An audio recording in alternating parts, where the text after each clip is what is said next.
Alrighty, folks. I'm back with Lawrence, another familiar face around here. For Another those of you who familiar are following face. us, how's it going, man? Not too bad, man. Not too bad as always. It's always a pleasure. It's always good to be back on. And yeah, always appreciative of the opportunity that you provide for me, man.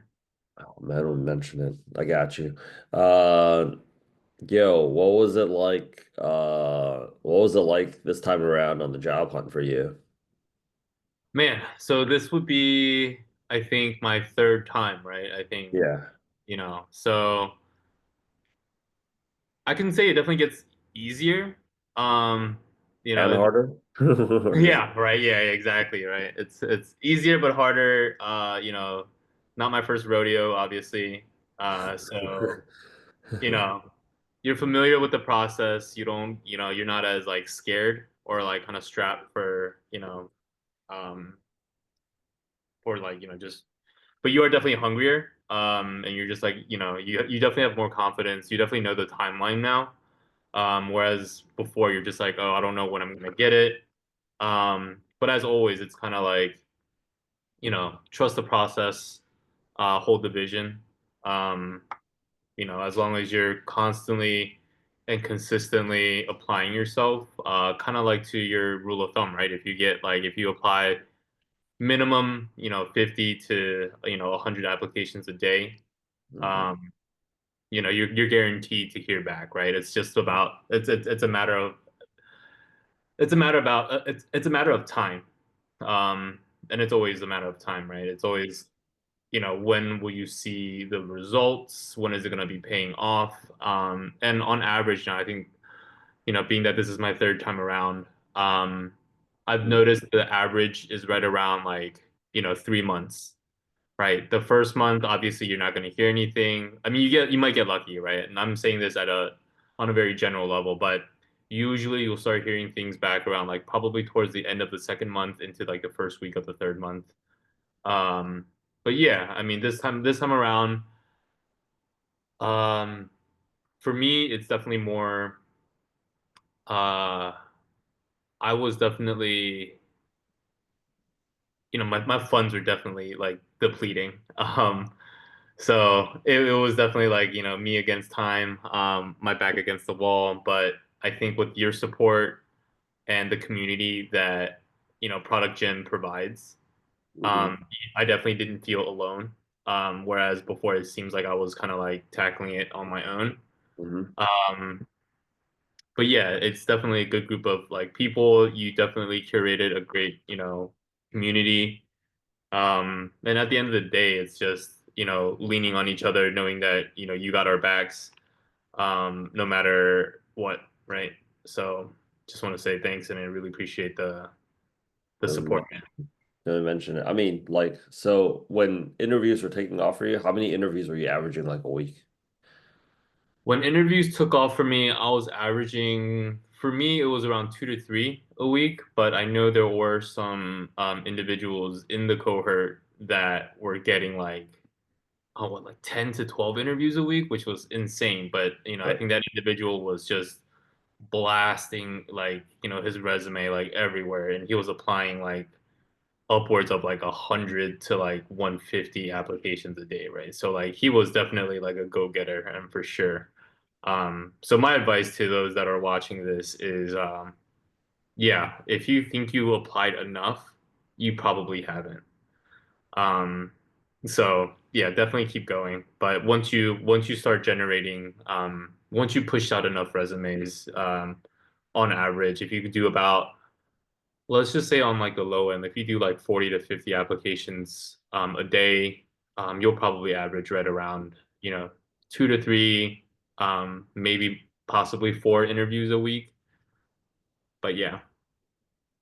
What do you think is like kind of like the what do you think is kind of like the blocker in why people refuse to do that? Oh, pure laziness. It's just, it's just, yeah, pure laziness or, procrastination. At the end of the day, it's, how badly do you want to get paid, right? How badly do you want to get paid? How badly do you need a job? Yeah, we all want the perfect opportunity, the perfect compensation. But when you're strapped for cash or you're just like low on income and you're just like, dude, I need something, Mm. um, then yeah, I think you'll do whatever it is that you can to land something. I personally had to take a pay cut. Economy isn't doing that well. The market's like kind of sideways, but I think it all depends on the industry too. If you're heavily focused on like say fintech, I think fintech will never ever um what is it? Like it'll never really go down. But given like my specific vertical, for me it was more on like the e-commerce, branding, um, you know, that for me was a little tough. Coming from Nike and then going to J. Crew, and then now I'm currently with Yum Brands, which is the parent company to KFC, Pizza Hut, Habit Burger, Taco Bell. So it's pretty cool. That experience, new team, new leadership. I was just fortunate enough that they saw my background, even though it's in a different vertical. This is the food industry, obviously, but they saw my background within J. Crew and Nike that dealt directly with like e-commerce platforms and especially like with sales. So they saw that and they saw that I have like direct experience with like consumer engagement, consumer experience, and with the digital platform, with like, e-commerce, retail and all that. So they were like, yeah, we don't care that you don't have any like food industry experience, but with your background, we can definitely, kind of train you, kind of bring you up to speed. So it's been good. Aside from the pay cut, but other than that, like, at least for me, I have a stream of income now. But I think with all the experience now, I definitely want to kind of lean in into kind of building my own brand and kind of like what you're promoting at Product Gym. So if you guys, whoever's watching this, if you guys are curious about doing like a second stream of income, don't forget about the experiences that you've been through, the engagements that you've come across with all the different clients, or the past experiences with all the different companies that you work for. Um, Take all that and then you can kind of brand yourself into like a seasoned product manager or seasoned whatever title that you want, and then teach others about your experiences, kind of like how what I'm trying to do now, and then helping out Rich and helping out PG in the sense of showing others that you're able to go through your highs and lows. But at the end of the day, it's just really pushing, your experiences and speaking towards your experiences, and then branding yourself in a way and putting yourself in a position to market yourself to those that are interested in the path that you are on. What do you think, like, in terms of like, um, what you're doing right now, Yum Brands? I mean, I was just at KFC yesterday in Korea. It's way better. It's way better here than in the US. Um, Yeah, for yeah. sure. Um, I'm currently working on, so I'm lead product manager leading the development for Pizza Hut's call center experience for Mexico. Um, it's strange because I feel like here in the States we don't really use call centers anymore. I mean, I'm sure we do. Like we do have call centers set up, but it's like we're so attached to our, mobile devices and, our, No. like mobile When you apps. said that, I was thinking about like ordering pizza with my friends, like, back when they Yeah. let Uh, people get out of school early on Yeah, Thursdays. like back in middle school or like high school, Right, right? And right, you're right, like, right. yeah. So when I thought about that, I was like, this is so weird. But I guess in other parts of the world, especially Southern America, it's still a thing.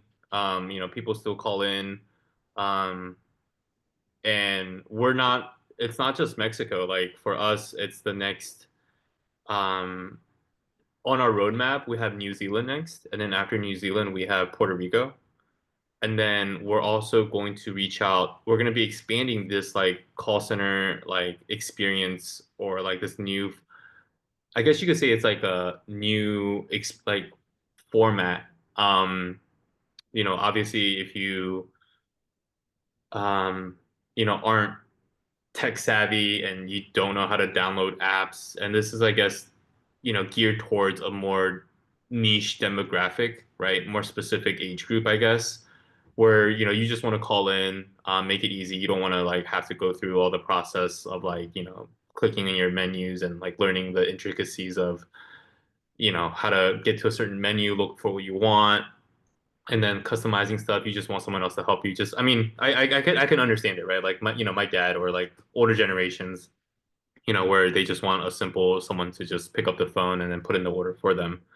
Um, we're also expanding over to Asia too, which also it's another kind of like I question it because I'm like Asia is so far advanced in technology, like everything is literally on the mobile apps. So I'm curious to see where this kind of experiences go. But overall, and sorry, didn't mean to like ramble on, No, but no, yeah, no. in a I'm nutshell, actually that thinking about like it's probably pretty smart because Yum Brands is actually probably doing.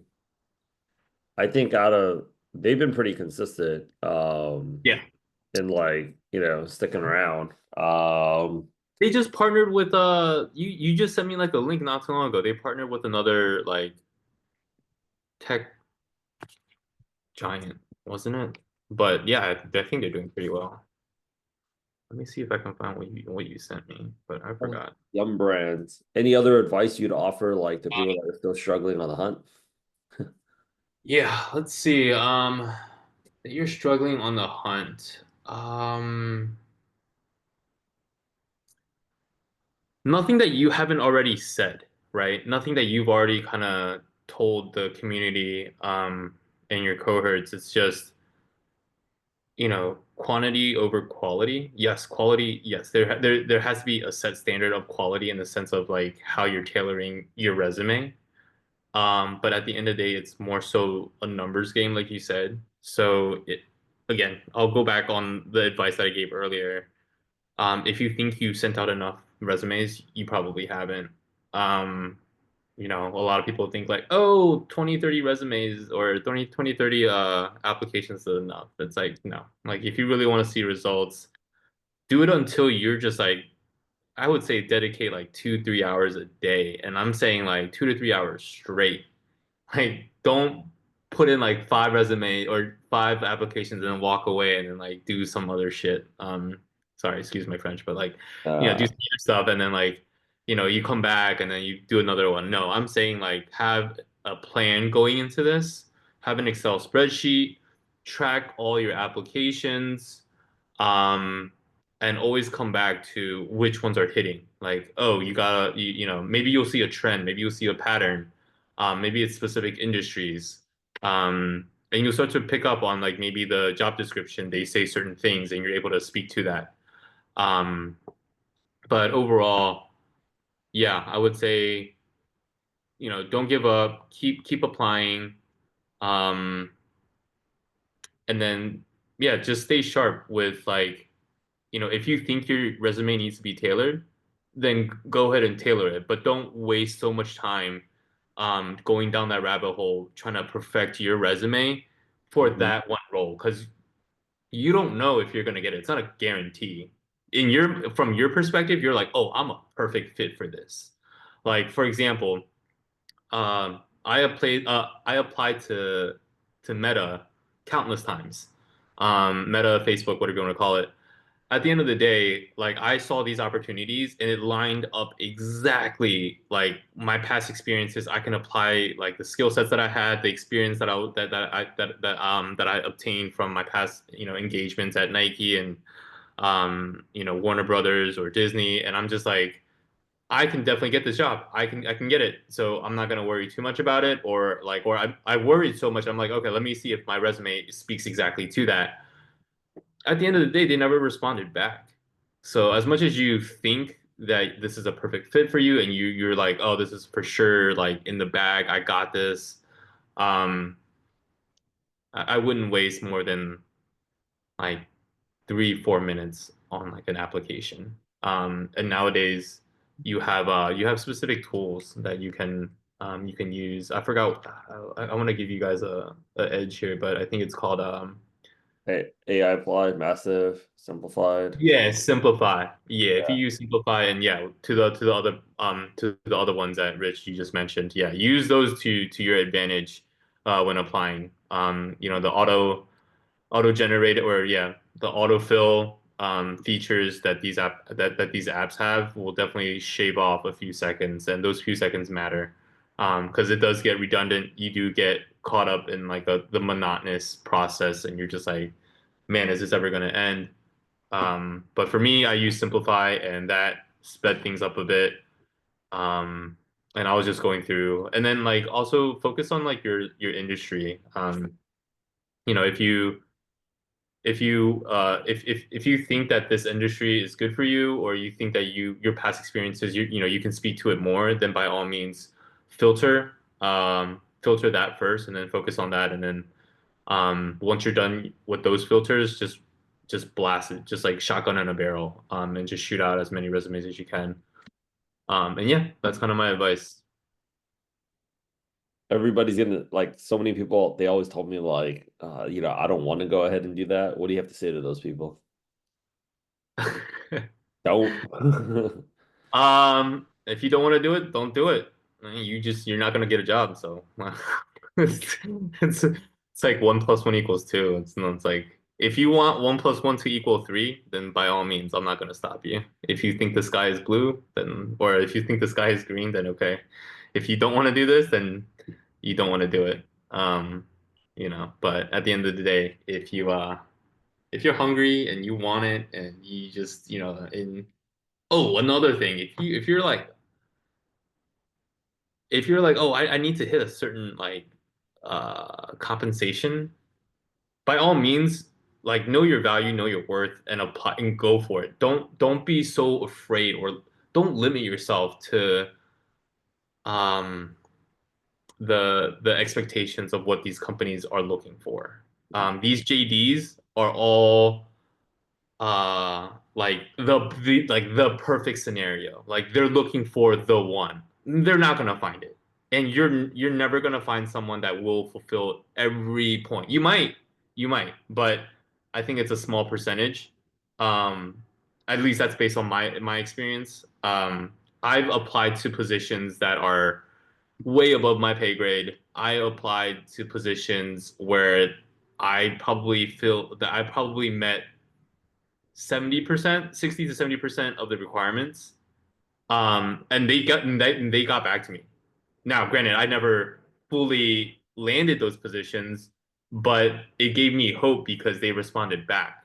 When they're asking for 10 years of experience, they're looking for like five. When they're asking for um, oh, this salary, we're gonna pay 200K, you can get it, but you won't get it if you don't apply, right? My friend I have a really good friend. His advice to me, and this will resonated to me, and it will always stay with me. You're not in the business of telling yourself no. Like if you just say that to yourself, let that sink in. You're not in the business of telling yourself no. You're in the business of telling yourself yes. The person that's in the business of telling you no is the recruiter. Let them decide for you, right? But when you're applying and you're going through these applications, again, just keep applying and don't be so limited or don't be so afraid or don't be so small-minded and be like, oh, I don't have there's no way that they'll want me or oh no, like they're asking for this specific like technical skill set. Like don't think that you can't do it because if anything, it's your soft skills that's going to carry you further than your technical skills. Technical skills can be trained and it can be learned on the job. But if you speak to it and use your personal like again your soft skills, if you know how to communicate, if you know how to like use specific jargon, vocabulary, and you know how to talk to the interviewer and you can relate to them and you can understand their pain points. And being a product manager, I think, Rich, you said this so many times. It's like we're in the business of solving problems, Right. right? That is your job. So if they're looking to hire product managers, that means they have problems, they have issues. You are coming in and they need you. So again, don't be in the business of selling yourself. No, you always, you can always become an asset. You can be you have value. You just need to know what that value is, and then you just apply yourself to it. Yeah, it's going to take some time, but like anything else, it's not instant. It's always going to take time, you know? I always like the comparison to like a rocket ship, you know? Like the initial like ascend takes forever. It's going to burn a ton of fuel. And that's what you're going to do. You're going to burn a lot of time. You're going to burn a ton of fuel, sending out applications, curating your profile, customizing or tailoring your resume. That's going to take a lot of time. But as soon as that's done and you have the right tools like Simplify or the right resources that PG provides and the community that's there to support you, you'll definitely gain traction and you'll eventually just take off. And once that happens, you'll see results in a matter of like I would say, yeah, minimum like two months. But around the 2 to 3 months range timeline, you'll definitely start hearing back. So keep at it, um, keep applying, trust the process, hold the vision, and you're good. Dude, I appreciate you so much for all you do for the community. No, seriously, like I think so many people need to hear it. Like literally I have the coaching call like in about like 1 minute, but like, people keep on saying like it's exactly like everything that you said. Like right now I'm pumping out like videos galore right now for our Oh cyber. yeah, I see it, dude. You're pumping out like 3 or 4, like even like 6 videos a day, bro. Like Yeah, that's yeah, insane. Like you're an yeah, absolute unit right now, and that's yeah. and eventually, and like I said, like that's the fuel that you're burning. You're burning this, and eventually, like before you know it, you'll be in the fucking like you'll be past the ozone into the atmosphere. You're just It, cruising, you know. it Um, literally was like it literally is like because like I'm learning a lot about cybersecurity too, and like yeah, it's like different. It's obviously like a different niche for us, yeah. and yeah, dude, Oh, funny that you say cybersecurity. My team right now at Yum Brands. like. We have a cybersecurity team that just literally reached out to us and they're like, "Hey, we know that you're building out this call center experience. We're gonna need some like security baseline security setup for you and blah blah blah." So like as soon as they spoke to that, I was like, "Oh, I thought about you and what you're doing with the cybersecurity space." So that's pretty cool. Yeah, I don't know if you guys can actually like see this thing where like the marker's like actually trending all the way up Yeah, yeah, I see right it. now. Yeah, Yeah. it's kind of like that's like all the hard work of like da da da da da da. Yeah, literally, you'll just go viral, and that's what it is. Like you'll Right, just one day it'll just right, spike, and that's because right. you are consistent. And kind of to take that back with your applications, as long as you're consistent, you're applying, um, you'll eventually see results, right? And that's with anything, especially like if we were to do some like if we were to compare it to TikTok, Instagram, you know any social platform that you're on, just keep posting, keep doesn't matter if you're bad at it or just keep doing it. And the more you do it, the more you learn. And I think that's the thing that really sets apart like the older generations. Not to like date myself out, but like Yeah, I think the newer generations, they're more about like I don't give a F about, how right. people like Gen Z, like Gen Zs. They're just like, yeah, I'm gonna be completely organic, and I think that's the way to do it. Like we, our like us being the older generation, we can definitely learn something from that. It's just who cares? At the end of the day, it's like you going out there, and because at the end of the day, no one knows what they're doing. I guarantee you that. And me and like I don't want to throw some brands under the table or under the bus, but Do it. I feel like this could be like a podcast type thing. But yeah, let's just say some of the brands that I used to work with, and of all the brands that I worked with in the past, they're like not trying to toot my own horn. I've worked with some pretty big brands, but even the big brands, um even the big brands out there, the giants, Huh? they don't know what they're doing. Like I swear, it's in those meetings, it's just a lot of ego stroking and just, hey, did I do this right? Hey, is this the right approach? So don't worry about, being judged, or don't worry about, not doing things right. Um, there's no such thing as perfection. At the end of the day, it's just doing what you think is right. Uh-huh. And then, giving like, don't put yourself, don't give yourself such high standards where you're like, I need to do this. Obviously, see what's out there. Um, Nothing is original these days. So Mhm. take a little bit of everything and then make it your own. And I guess that's what originality is nowadays. So, yeah, just do that. Dude, I love it, man. I gotta run, but Yeah, like, thank you so much for your time as always. We'll for go sure. later, dude. Thank you so Yeah. much.